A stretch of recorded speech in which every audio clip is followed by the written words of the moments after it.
everyone, welcome back for another CottageCutz YouTube video tutorial. Today I'm featuring this mini slimline spring inspired card. The spring release is available now over in the Scrap and Cottage. I will have that linked in the description box below. This bottoms up bunny baker is absolutely adorable. As you can see, it's a single die and it does have a baking theme.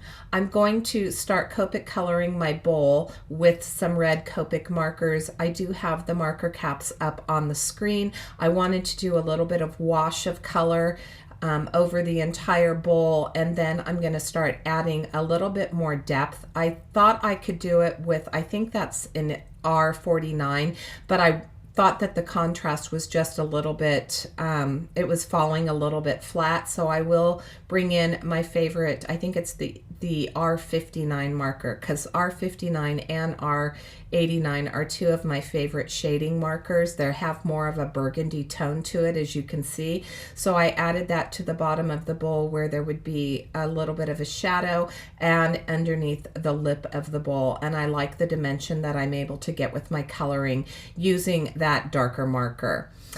As I've mentioned before, one of the things that I appreciate about the Cottage Cut dies is the fact that there are different layers to the die set, which adds dimension. You know I love dimension without needing to use foam tape.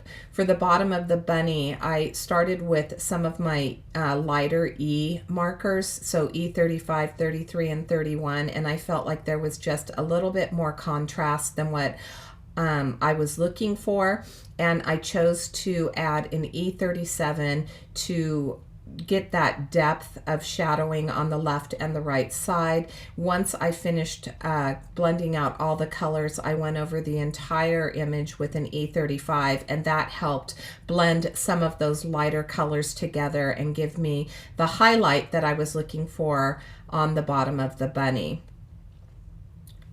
As usual, I am going around the edges of each of my pieces to make sure that I cover up any of that white that may be showing through. I also went into the inside of the bunny's feet because that is going to go over that peachy colored piece, and I didn't want that white showing through on the inside of that die cut either.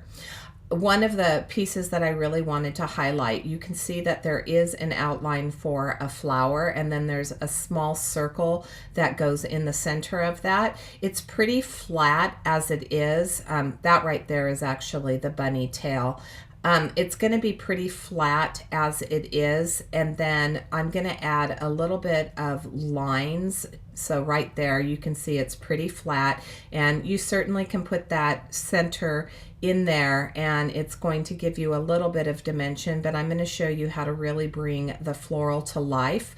I started by adding the darker turquoise marker in the center, but it's right here when I add these lines that that flower really begins to pop. And so you can see that there's little dips in the petals, and when I went around the dips with my darker color, it really defined the petals, which I think added a whole nother dimension to those florals. I'm going to do the same thing with the reds, except with the reds I'm going to actually bring the marker all the way around the outside end of the petals. So I'm going to go all the way around, and then I'm going to add a much lighter red marker to the center, and that's going to give me that really nice pop. So I'm going to start assembling my little bunny bottom, and this came together super quick and easy. As I've mentioned before, I did have my inexpensive mat that has stick to it, so it is meant for a Cricut, and I've just cut it down and I use that for coloring. I did want to mention that because I used reds on this, I will take that over to my sink. That red will contaminate the colors that kind of went off the bowl. Those are going to contaminate other colors. You'll notice that I'm adding my pieces away from that area. So you want to make sure that you just take it over to your sink, and I just take a little scrub brush and some Dawn dishwashing detergent, and I do clean off my mats when I get a really bold color. You can see to the left there where that red has been washed out from another project, and that's just from me washing it and trying to prevent any cross-contamination of my Copic markers. I have a piece of teal cardstock that's cut to 2 3/4 by 2.5 by 3.5 inches. Sorry about that. And I am using a Fun Stampers Journey embossing folder because I wanted to get just a little bit of texture. You'll notice that I did spritz it with a little bit of water, and that just helps make it a little bit more pliable when I'm running it through my die cutting machine. There's all of the flowers, those extra ones. I wanted to create a little bit of a pattern in the background to make it just a little bit more interesting, and so I'm going to go around the edges of each of these as I did with all of my other die cuts.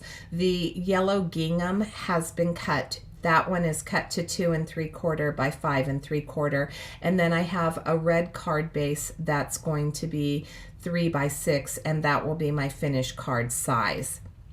I'm going to start adding some of these flowers around the edges, and I'm going to cut a few of them off. I want to make sure that I have a real nice even distribution of those flowers so that it fits around as if it were, again, pattern paper.